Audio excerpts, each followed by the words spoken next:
Families that lost loved ones during the KwaZulu-Natal floods in April this year are pleading for help. At least 72 people are still missing 8 months later. A mother has shared how difficult it's been for her to move on without finding one of her children. It's been 8 months and still no closure for Busisiwe Doncabe. She lost 2 children in the floods. Her 14-year-old daughter, Akhona, and 2-month-old Kuhlesibonge unfortunately did not make it out of their house in time. Kwanginamanzi endlini base bezumekile abantwana nginabantwana abawu3 benginabantwana abawu3 ngabavusa ke ngoba ngibona ukuthi amanzi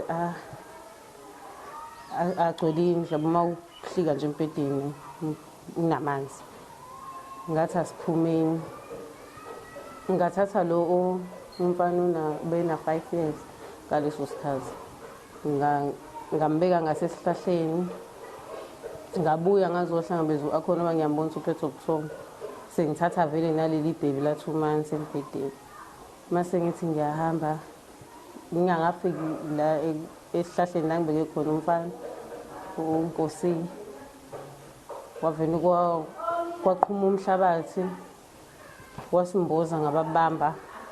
This is what's left of Doncabe's home. She says she tried everything to save her family.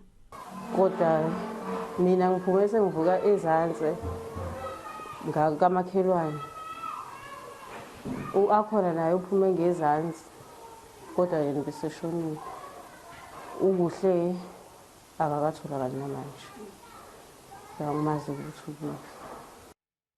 The family says they've been waiting for rescue teams to come back since April. Ngiyafisa ukuthola lo ongamthola umntwana.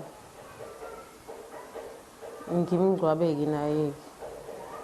Nokuthi uma ngabe ngithi ngiyomenzela i-death eHome Affairs noma ngazi mina ukuthi akekho bangitshela ukuthi kufanele kuze kusho amaphoyisa ukuthi asehlulekile ukumbheka. Afanele ngazi bathi khona incwadi ofanele iphume emakhazeni fanele kuthiwa noma ithambo like bese kuphuma leyo ncwadi ezokwenza i-death kusho ukuthi uzohlala nebhedi nje yena. Ngiyafisa balethe abantu bazongitholela into yabo noma ingathi uyithambo elilodwa ke nami ke nganeliseke. During an update about the floods, the Premier of the province, Nomusa Dube, shared that at least 72 people are still unaccounted for. She promised families still looking for their loved ones that rescue teams will continue assisting them. Lethiwe Mdluli, Durban.